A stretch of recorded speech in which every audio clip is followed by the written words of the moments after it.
Good evening, and welcome to another episode of Que-stead-Que. What you gonna do? I don't know, but something's gonna grow. It's the Que-stead show. Well, good evening, everyone, and welcome to another episode of Que-stead-Que.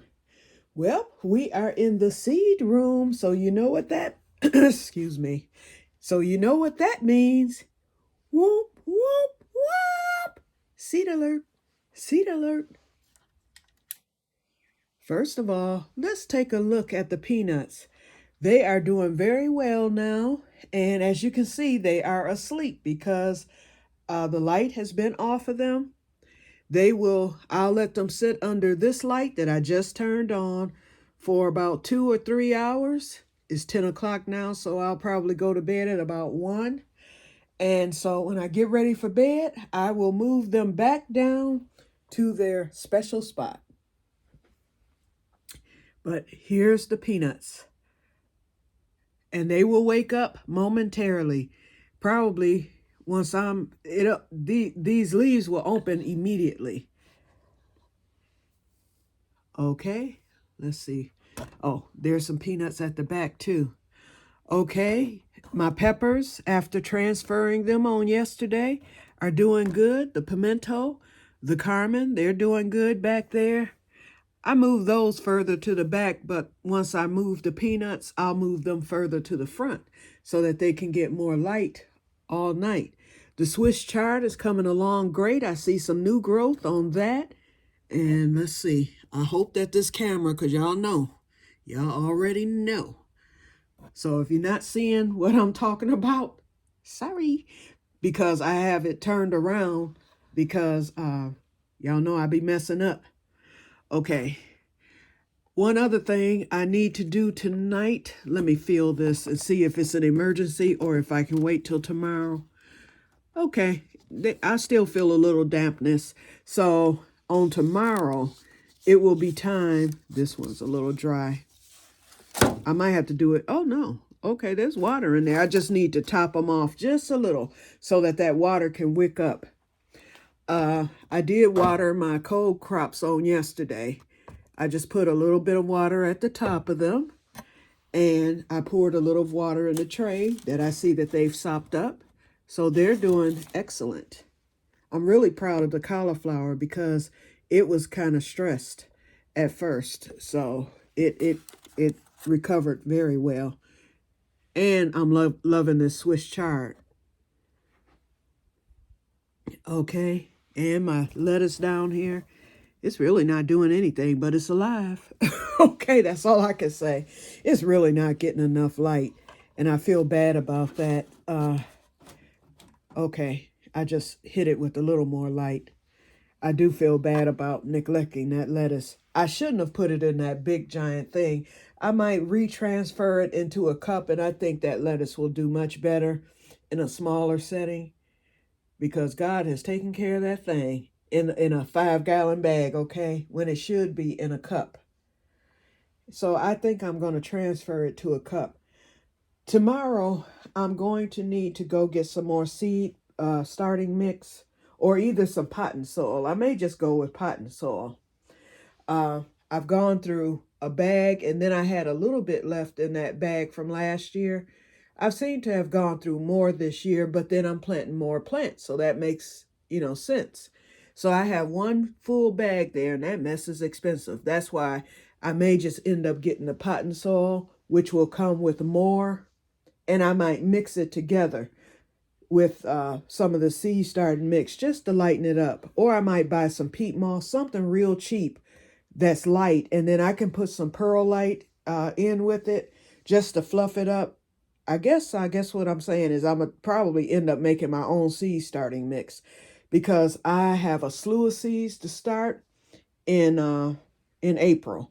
So I want to be ready and I want to have enough and I don't want to spend a lot of money. Okay, so here we go, y'all. Whoop, whoop, whoop. Seed alert, seed alert, seed alert. Let's start with the peanut. There it is, y'all. And let me make sure, because I want y'all to see this bad boy. Okay, that's the cup back there. Okay, here's the peanut. Okay, see, I'm looking. The camera wasn't on it.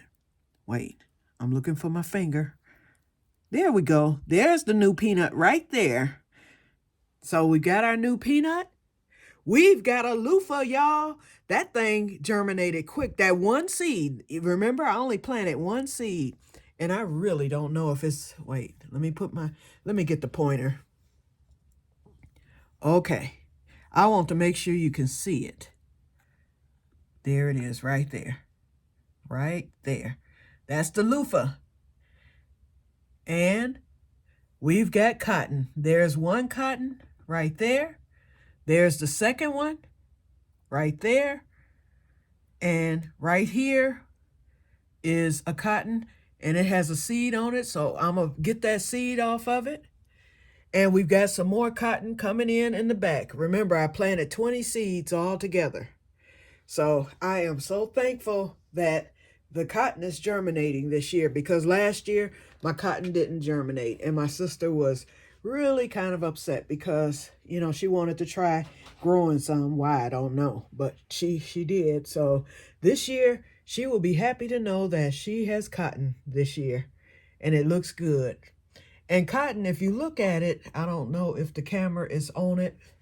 If you look at it closely, it looks like the leaves are dying, but that's how they come out, and then they'll green up later.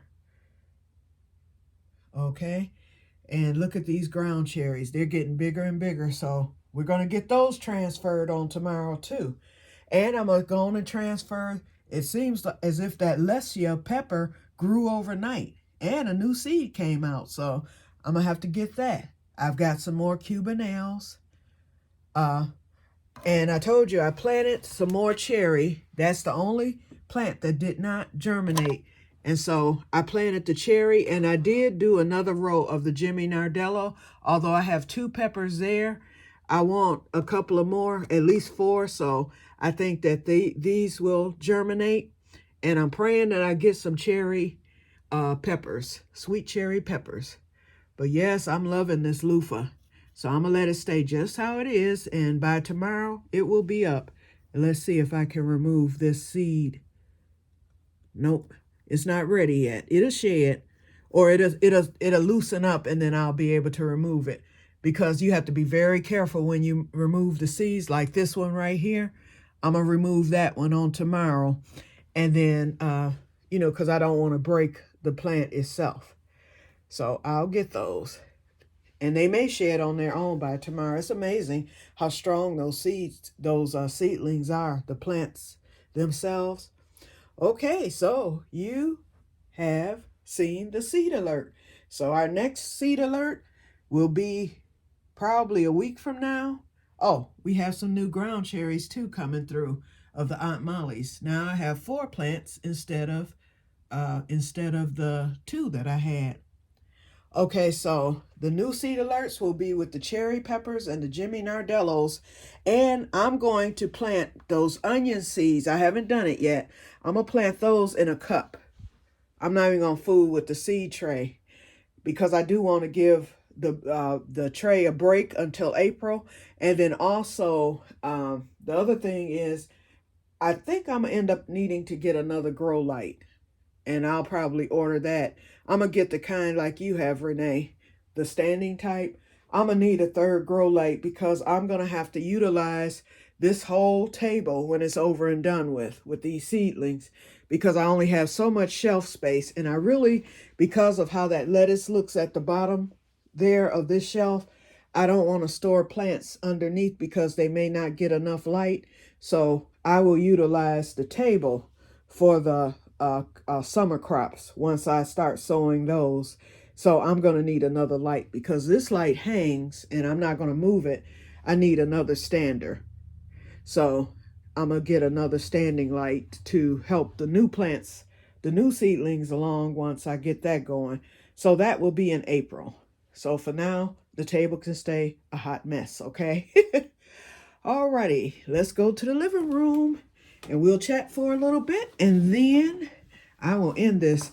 Oh, I don't know why I was so tired today. That seed business, I sat down yesterday when we did the seeds at the Grow Club, I was sitting down, and so I wasn't really tired, but I did get up extra early yesterday, and I think that affected me on today. Secondly, after the Grow Club, remember today is my late mother's birthday, and boy, did I get triggered on yesterday. It's like little things when, when you've had a loss. I don't know if any of you have ever lost a parent or your mother or whatever, but you get triggered, by certain things. And it's rare for me. I've only been triggered maybe, I can think of maybe one time before 2 weeks ago. I went to my doctor. Well, I went to go get my blood drawn, and I walked into the building that my mom went to 3 times a week for dialysis. So I'll tell a little bit of her story, but I'm not going to go that far into it. What happened is my mom, she was vibrant, and in 2013, she hadn't too long ago turned 73, and she had gone to my nephew's graduation the night before, so she stayed the night at my sister's. And my mom and I, at that time, we had moved to another city, but we were moving back to Pontiac, and we were scheduled to move actually on the 14th of June of that year. So my nephew's graduation was on the 12th. My mom went to my sister's. She stayed all night. And so that next morning, I was to pick her up because we needed to meet the phone man at the house for our landline at the time. So we needed to meet him at 10 o'clock so that he could be able to get into the house so that he could wire up the landline. It was something he needed to do. Anyway, I went to pick up my mom, and I called her and let her know I was on my way, because living in a different city, it was going to take at least 20 to 30 minutes for me to get to my sister's home. And so I called her and let her know, and she said, okay. So then I get there, and so I'm in the driveway, so I called from the driveway to let her know to come on out, because I knew that everybody else was probably asleep because of my nephew's graduation the night before. So I called, and my mother answered the phone, and I said, come on out, I'm in the driveway. And she was like, okay. So after about, I'd say 5 minutes, she still hadn't come out. So I figured, oh, she's saying her goodbyes or whatever, So anyway, I waited and waited. So after 10 minutes, I'm like, where is she? So at that point, I'm starting to get mad because she knew we had to meet this man, at 10 o'clock. And here I'm thinking she lollygagging around. And that had happened before, so it was nothing new. So I jump out the car. I'm like, let me go in here and tell her, maybe she had forgotten that we had to be at the new house by a certain time. So I was like, let me jump out of this car and go and go through this garage and get her. And thank God I knew my sister's code. So I opened the garage. So I walk into the house, and the first spot you step into is like a foyer next off of my sister's laundry room. So I'm looking around. I didn't see my mother. Straight ahead would be the dining room table. So I didn't, well, not the dining room table, but the kitchen table off of her kitchen. And then she had a dining room on the other side off the dining room. So I didn't see my mother there. So I walked through the living room, went through the dining room, did not see my mother. I'm like, where is she? Then I thought, well, maybe she went upstairs or something like that. So I called out to her a little bit, not too loud because, my sister and then with her son graduating, and then the other kids, her two youngest, they had already gone to school. So I'm thinking, okay, where are they? And then I didn't hear my sister. I'm like, where is she? I'm not gonna lie, y'all. My heart started beating. I was like, maybe the rapture happened and I got left behind and they're gone. I'm telling you, because it was like a ghost town when I walked in that house. I went to the living room, didn't see her, like I said. No, she wasn't in the dining room. I walked all the way to the den, which is right off the kitchen dining room, the kitchen table dining room part. Didn't see her. I'm like, well, where is she? I'm looking around. All of a sudden, I looked down. There was my mother on the floor, okay? When I say traumatizing, she was on the floor and she was struggling to get up. But you couldn't hear it because my sister has hardwood floors, so I mean, if you trying to move on it, you're not going to hear anything. I didn't even know, she was down there. And so, and the way that she had fallen, it was in a way where any angle that I came in, I would not be able to see her. I would have to actually look in the spot that she was in order to see her, because the table was there. My sister's counter was on the other side. Then she had like a bar stool up against the wall on this side. If my mother had been a few inches further, I would have seen her, but she was like back further. So she had gotten up out of the chair that she was sitting in, and that's when she hit the floor. And she landed in a spot that, unless I tripped over her or happened to just look at her, just look down like I did, I would not have seen her. So when I saw that, I'm like, okay, where's my sister? So I ran upstairs. My sister actually was in the shower, and my nephew was down on the lower level. He was still asleep because he had partied the night before after graduation. So I yelled for my sister, and I don't know how she heard me, but she heard me. I was like, come down quick, mama's on the floor, So she came down, and so then my sister woke up her son, and we all helped mom get up, and we were like, what happened? And mom said, I fell, and she was like, my knee went out. Now, let me back up a little bit. My mother was actually scheduled. She had had knee replacement surgery on her right knee a year before. Well, she was scheduled for that next week to have knee replacement surgery on the left knee. And that knee had gone out before, but it hadn't bothered her in a while, but she was scheduled for surgery. So when she said her knee went out, we believed her. So she was like, just help me up. I just couldn't get up. But now, and what had happened, I'm going to move ahead a little bit. She had suffered a massive stroke. Well, actually, she had suffered a mild stroke at that particular time. But what happened was, my father had passed away in 2000 from a massive stroke. So believe me, after that happened with him, because it was sudden with my father, he had signs. He had the TIAs, the little mini strokes before, but we didn't know what all that stuff was, and so we figured he might have been just having, some issues, and he was scheduled to be at the doctor the day that he passed, and the doctor called my mother at work and said he didn't show up, and we knew something was wrong. Now, my father was a doctor person. You know how they say most men won't go to the doctor? And not my father. Oh, he went if something was wrong, because he was fairly healthy, and so if something went wrong with him, he would go to the doctor. Okay, so anyway, so after my father had passed, from his stroke, we learned all that we could about stroke. So what alerted me was, when my mother had fallen, I had seen stroke patients before and everything. And so when she was struggling to get up, I noticed that her right arm was like this. And a stroke patient, if you've ever seen one, their arm is usually bent because it's paralyzed, and then it's like they're making a fist. And when I saw that, I suspected stroke. I told my sister, I think she may have had a stroke. And my mother was like, no. She was like, it's my knee. My knee went out. And so we did the stroke assessment. We were like, okay, we're not sure. And I was like, I'm calling 911, whether you've had one or not, because we need to get you to the hospital immediately. My mother was, please don't do that. Don't do that. I can walk. Just get me up. She's still on the floor and we talking. So we were like, let us do before we get you up, because she was fairly comfortable and she was no longer struggling to get up because she knew we were there. We were like, and she was kind of on her side. So we knew that she wasn't uncomfortable. And she had told us that she wasn't uncomfortable. And we were like, are you hurting? No, I feel fine. And so we were like, okay, to be on the safe side, we're going to do a stroke assessment, because at that time, the Strokes No Joke commercial ad had just come out. So we were like, we were ready. Okay. So we had her to recite the alphabet. We asked her questions. We asked her to date. We did the whole big assessment.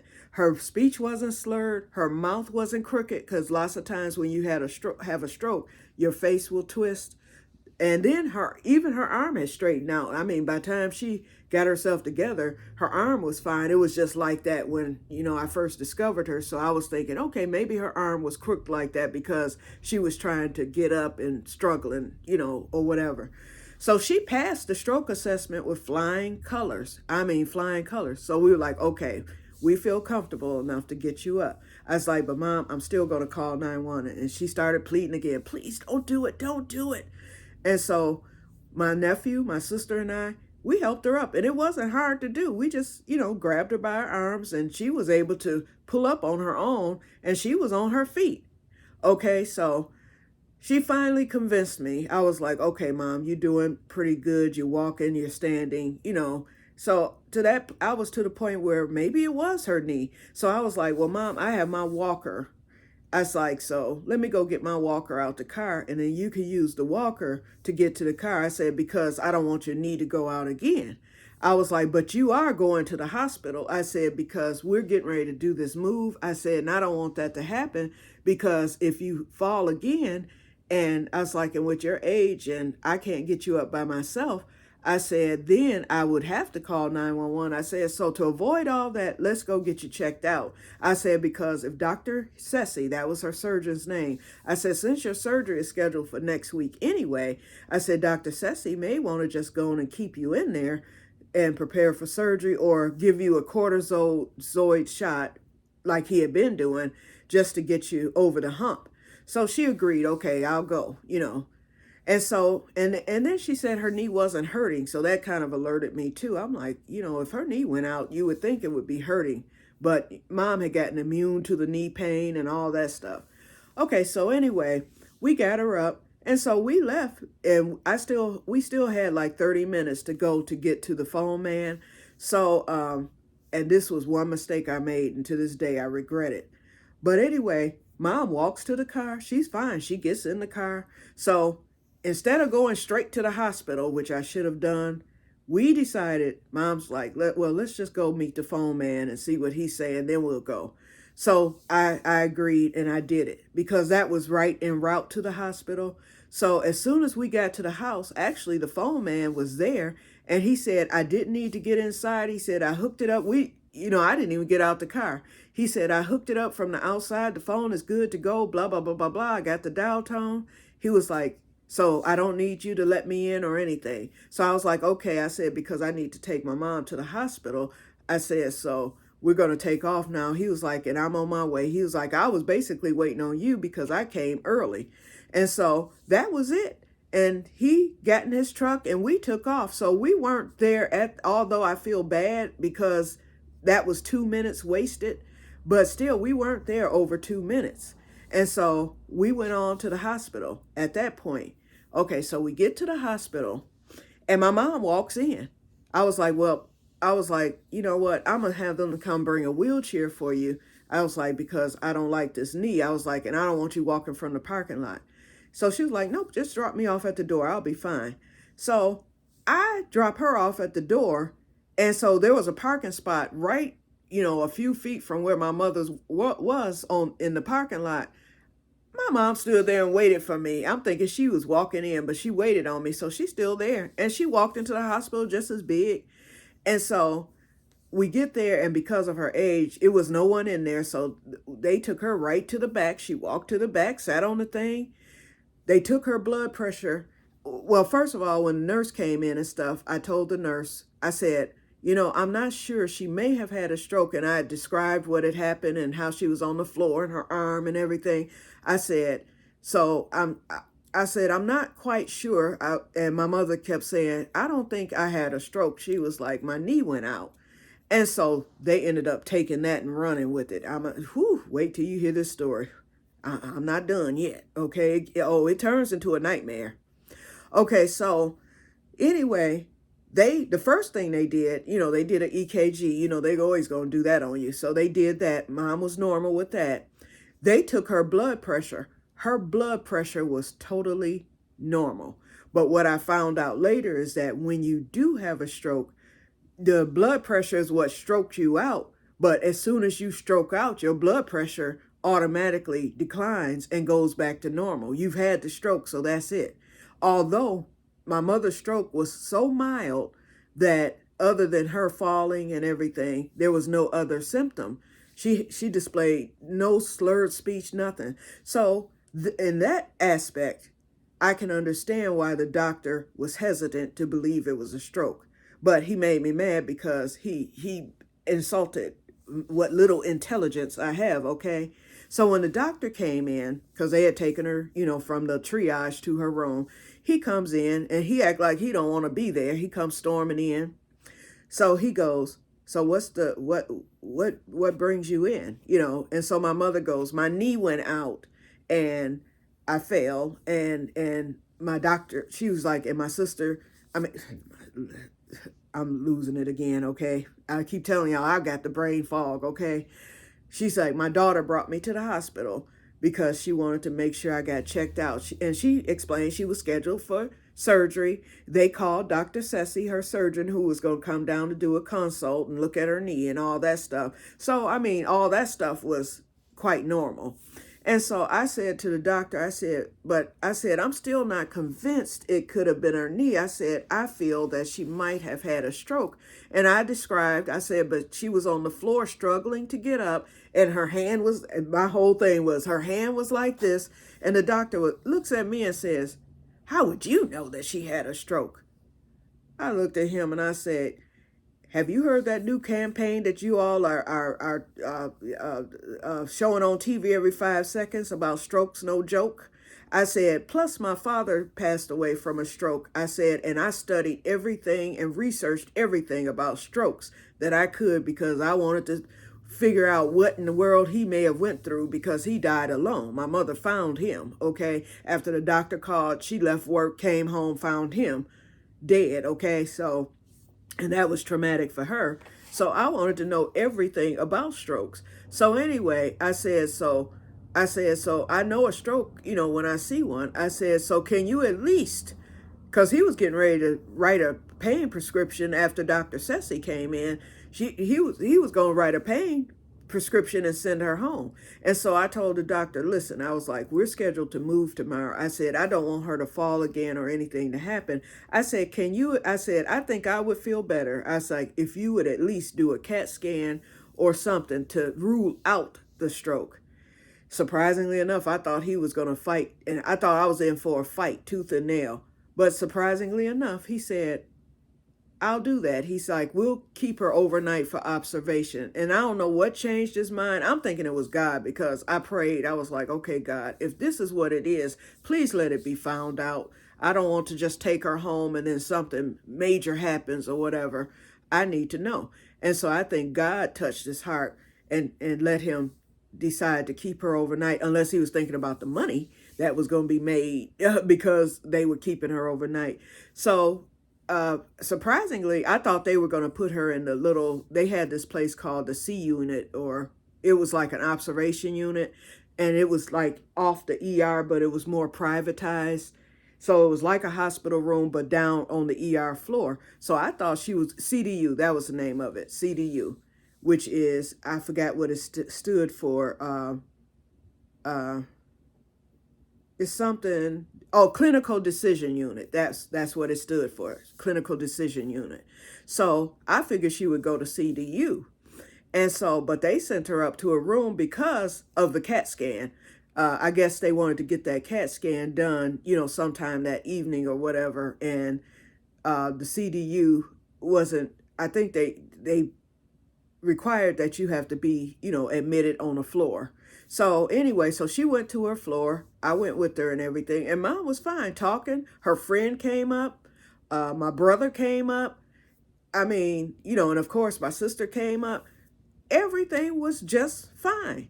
So they ordered this CAT scan for her later that evening. I had gone home because I had to go and finish up the packing and stuff. And I figured Mom was fine. She was in good hands. Plus my brother and sister were there. And so my brother, he said, he called me. He's like, they just came to get her for the CAT scan. So I was like, okay, cool. The doctor wrote the prescription for the CAT scan of the brain. Guess what they did the CAT scan of? Her belly. That was mistake number one. So we didn't find out until later that evening that they didn't even CAT scan her brain. That was number one. Okay, so once they realized that they had CAT scanned the wrong area, they couldn't get her in for the next CAT scan until the next morning. So because of the move, my brother told me I will be there. when she gets the CAT scan. He was like, because I don't like the fact that they messed up on that because she should have had it on yesterday. So my brother was there first thing that morning, and my brother called me. They had taken her for CAT scan, and when she came back, mom was sick, and they had said that she had thrown up in the CAT scan machine. And so as I told my brother, well, keep me updated. I was like, she shouldn't be, sick or anything, but perhaps they gave her some medication that may not have agreed with her. I said, is she talking okay? And my brother said, yeah. I was like, because I called her this morning. She answered the phone and she was doing fine. She was talking to me just fine and telling me that they were going to be coming to do the CAT scan and that you were on your way up there. And he was like, yeah, she's fine. So anyway, my brother called me. The move started at 10 o'clock that morning. That's the time the move started. So we're right in the middle of the move. My phone rings, and it's my brother. And my brother said, they were getting ready to release her and discharge her. They said that they hadn't gotten the CAT scan results, but they said she was fine. He was like, but all of a sudden, Mama couldn't talk. Her speech was slurring, and I noticed that she was having a hard time walking. I was like, oh no. My brother said, oh, I'm on top of that. He was like, oh no. He was like, I called. One of his friends was a director or something up there at the hospital. Because, my brother, he was a mortician. So he knew a lot of the upper echelons, as I call them. So he called his friend and told his friend, and the friend stopped them from discharging her. So anyway, he was like, now I don't feel right because she seems to be declining. Don't you know? Okay, I got through the move, and that move, it actually went kind of quick. We were done with that move. We started at 10. We were done with that move by probably 2 o'clock that afternoon. My brother called me at about 1:30 because we were just finishing up. They were unloading the last load. And I had paid my movers and everything, and they were just getting the last little bit in. And he called me. He was like, Mama's declining big time. We don't know what's going on. And so after the move, we all got up there. My mother, what happened was the stroke was mild. If that doctor had listened to me from the very beginning, and if they had done that CAT scan the day before like they were supposed to, there was time for her to get that stroke clot busting drug so that the stroke would not have progressed. It progressed and it went massive. And from that day forward, my mother could never walk. She was totally bedridden. Then they had let her, it was so much happened. In fact, I'm not even going to go through it all because I'll probably get upset all over again.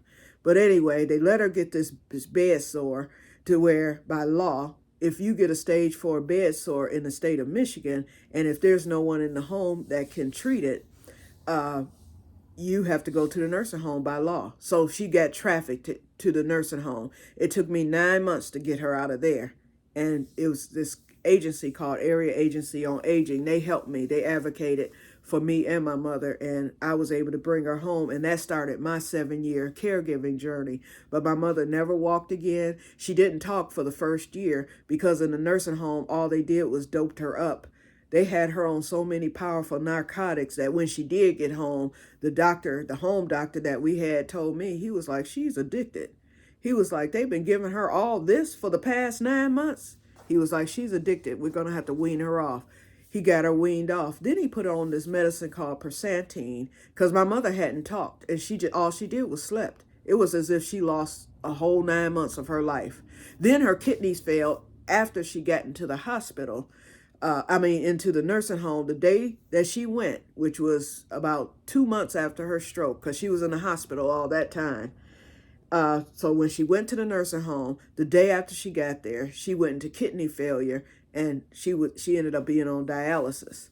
And so when they started dialysis, the day we went there, my brother, who was her power of attorney, my late brother, the doctor, I'm sitting there and the nephrologist said, you know what? He was like, you can decide right now. You can either suspend this or you can let her be dialyzed. He's like, but based on what I'm seeing here, he said, she's only going to be here for he said, at the most 3 months. And my brother said, well, God has the final say. We're going to do it. And so I was kind of shocked. Well, I didn't think my brother was going to let them just suspend it and let her die like that without a fight, because she was still alive. She might have been, she was like vegetative. She didn't talk. She just slept. Mama didn't even know she was in dialysis. And so I told the doctor, I said, I've been coming, for each session since she started. I was like, and since we're going to continue on, I said, she will not do it alone. I'll come to her sessions with her. I'll be her voice and everything else. And so that's what I did for the whole 7 years. Our routine was, I cared for her. We had people who came in, through area agency. She had someone who came in to bathe her in the morning, get her dressed every day. She had her bath on non-dialysis days. She went on Monday, Wednesday, Friday, so she had her bath before going to dialysis. Then we had the weekend free, and we had Tuesday and Thursday free, so her friends would come to see her. She had friends who were faithful and never missed a visit. Never. They were there for her. Everybody found favor with my mother. Everybody treated her so nice, treated me nice. They did everything that they could for us. And my mother ended up living 7 years as a result. Then the doctor, he put her on this medicine called Persantine. And he said that medication was designed to wake up the brain. He said, so therefore, because the nursing home had said that she was vegetable brain damaged and all this other stuff. And I kept telling everybody, I would tell the dialysis people, I said, you know what? I said, my mother is in there. I was like, I don't know what's going on. I said, but if she could just wake up one time, I said, she's in there. I just believe it. And so, when he gave her that Persantine, he said, it's going to take a little while for it to work. He said, but it's going to at least let us know her baseline.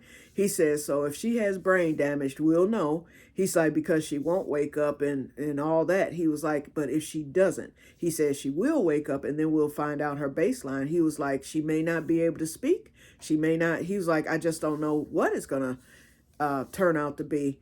And so my mother, she did wake up, but she wasn't talking or anything, but she was woke. And so I was happy. And then I was still telling the dialysis people, I was like, she's in there. I was like, I can tell you, I said, I can look in her eyes and tell that she's aware of everything going on.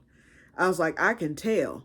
She showed emotion. She showed fear. She showed, happiness. You could just see it in her eyes. I just knew. And what I didn't know was that it was just God. I say he just kind of made us one. Anything she felt, I would feel. And I always was right with whatever was wrong with her or whatever, problem there was. And I was like, okay. But anyway, I knew she was in there. And I kept telling them, she's in there. I was like, just wait. And so anyway, it was maybe 2 months later. And it was a nice summer day. And I had these butterfly pillows that my sister had bought for my mother because we would prop her feet up on these pillows so that she wouldn't get a bed sore on her feet. And so on the heels of her feet. So I propped the butterfly under one foot. And then I held the other one up. I was like, look, Ma. I was like, what is this? Just as plain, Mama looked at me and said, a butterfly. I was like, you talked. You talked. I hadn't heard my mother's voice in a year. Because, see, she was in a nursing home 9 months. But it took another like 3 or 4 months before, after she got home. I hadn't heard my mother's voice in a whole year. And so all of a sudden I heard it. And when she said a butterfly, I knew. I was like, she's not brain damaged at all. Oh, and that Persantine, the doctor upped the dosage. When I told him, I was like, she's speaking. And when I told him that, he was like, is she coherent? I was like, yeah. I was like, she can call my name and everything. So he was like, I'm going to up the dosage. We're going to take it up. And then we're going to adjust it down if it's too much. And shoot, Mama was talking again, requesting to watch TV. That's when things got rough with me because she would call me all the time. But it was good to talk to her again and have a conversation. It was like we had lost her for a whole year and suddenly she was back. And then to see that she wasn't brain damaged from the stroke. It just ruined her body, And so our lives changed and everything, and we got another full 7 years out of that. My mother died 3 days before my 56th birthday in 2020.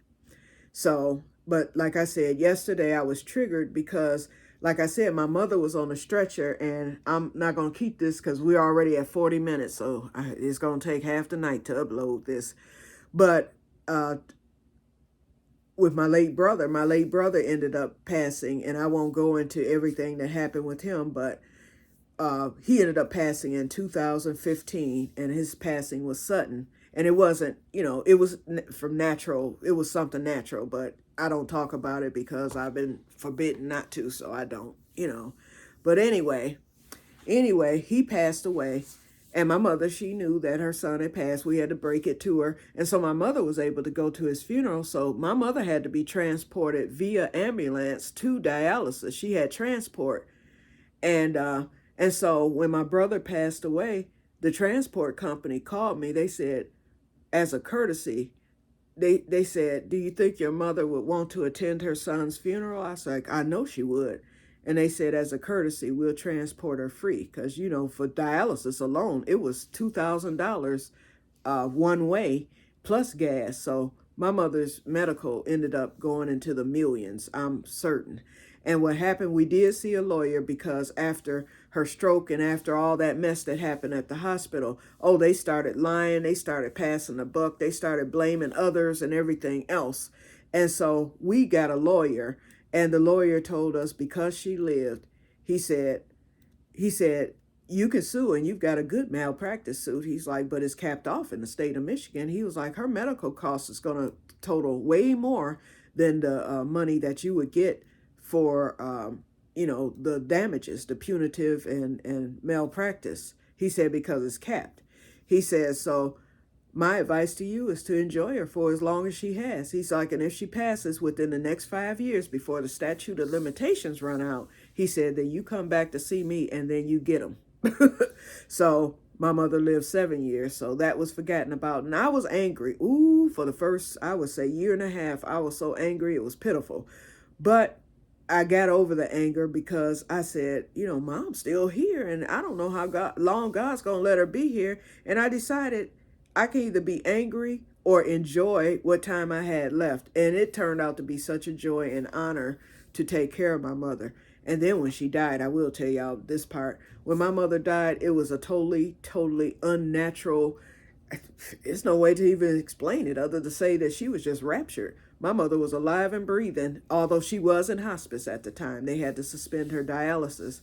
That's a whole nother story that I won't say. But when she was in hospice, she ended up living 45 days beyond the suspension of her dialysis, which was unheard of, we were told.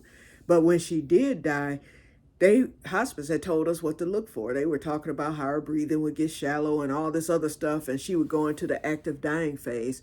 She never did. My sister was brushing her hair when she took her last breath. And my mother, I had just taken her vitals. I was like, okay. And we were waiting on my cousin to get their mom's niece that she helped to raise. She was on her way to come see her because she knew she was in hospice. So we told Barbara, you want to come because she can go at any time. So Barbara, was coming. She was on her way. And she was coming from Iowa. And so my sister, she was like, well, let me start, let me get Mama's face washed and all that stuff. And we had to turn her and everything, although Mom was asleep and everything. But, she was alive, And so my sister started brushing her hair after she cleaned her mouth and washed her face and stuff. My sister, and I had just taken her vitals, and Mom's vitals were totally normal. So my sister started brushing her hair, and then all of a sudden I was on the bed looking at my email on the iPad. Because my mom, we had her moved into my room because I had this huge 17 by 17 bedroom. So it was enough room for a hospital ward, okay? So my mother's bed was on one side of the room. I'm on the other side and stuff. So my sister, she's brushing her hair. And my sister called me and I said, what's wrong?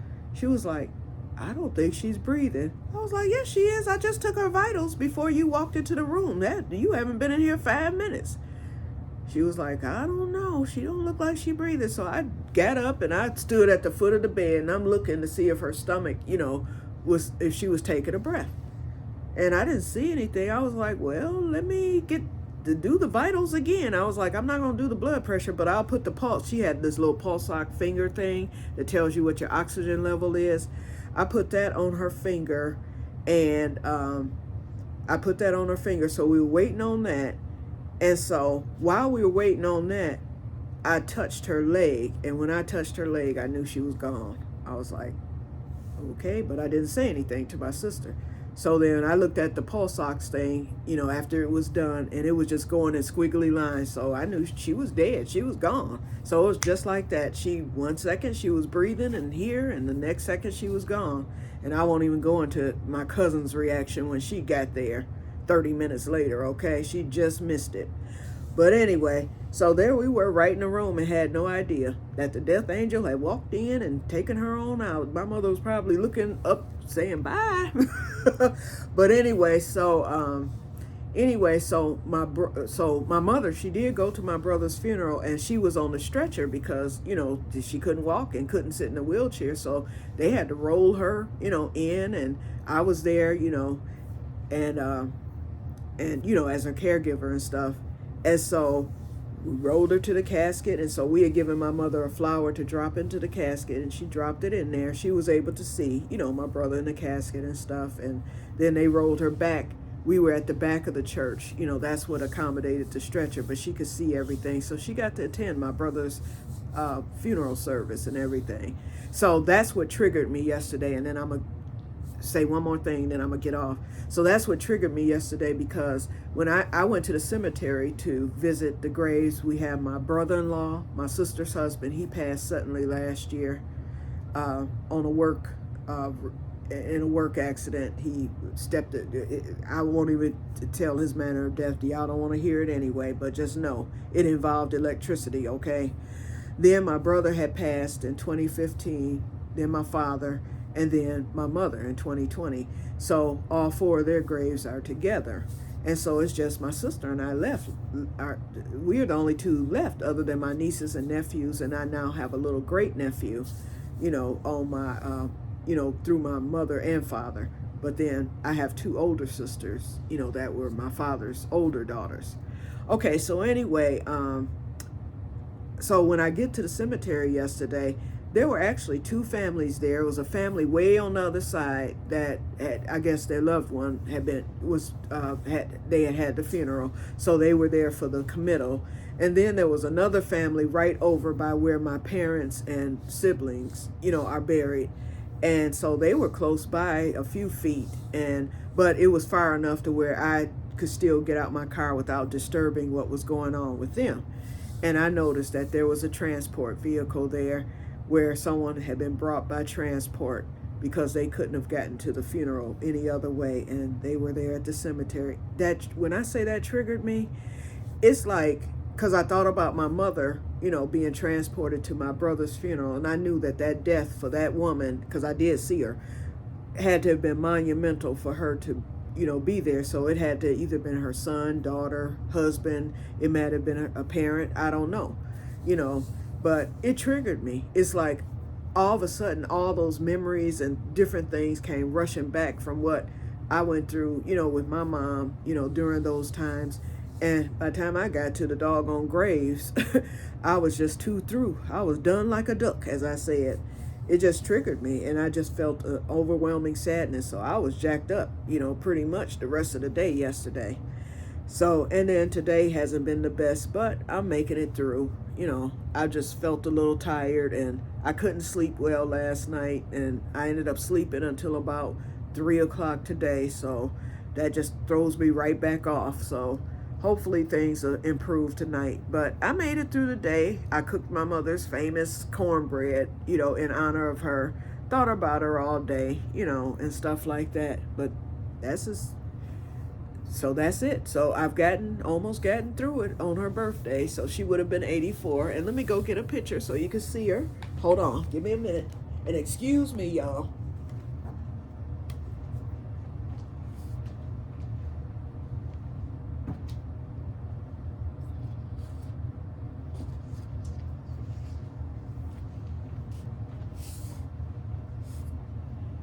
So this was one of the, we had, her obituary. We got these printed out too, because we only got so many obituaries. So this sits on my table. But this was my mom. This was her senior picture. And then this was her when she got older. So that's her. And her name was Mary Carolyn Ruth. But she was called Ruth. Okay, so And then one day I'll show you my brother's picture. You may have seen it before on the thing, and you've seen my father's picture. But anyway, so, yep, so that was it. Okay, so off of the subject of my mom, because I did tell you guys that I was going to tell you, you know, a little bit about her and about her story. And I've been trying to write a book. I wanted to write a book for other caregivers. Got the whole book, you know, to help other caregivers and share resources and, you know, things like that. And every time I start that book, I get sick every time. So I was like, let me just back up and not do it until God says to do it or whatever. And maybe he doesn't want me to write it. But I was definitely writing it. I was going to share her story, you know, and everything. But for some reason, every time I sit at that computer, something happens. I'm telling you. So I said, I'm going to leave it alone. But before I get off of here we go. Alrighty, Diana and Renee, you're all packed up here. And thank goodness they fit in the envelope. So these are your seeds. So I'm going to get the envelopes addressed and they will be in the mail tomorrow. So look for them in the next few days. And both of you are in the same state. So that works out really good. So anyway, we got everything all set. Let me make sure I got everything. Okay, yep. I was just making I was double checking because I saw some seeds sitting here on the couch. And y'all, let me tell y'all about this. Then I'm going to get off. Because we're just about at an hour. Remember, I was going to make another one of those shawls with this terry cloth yarn. When I tell you, I got my face cracked. It would not work. It wasn't going to work, period. So now I've got to I'm going to make it right back the way it was in the rectangular shape. But one thing about that other one, although I wore it and everything, I always regret it because I had 2 skeins of that yarn left over, and I was thinking I had made it more narrow than what I wanted it to be, and I did that because I didn't want to run out of yarn. I wanted it to be long enough, and so then I was mad after I finished it when I saw that I could have made it wider. Well, guess what?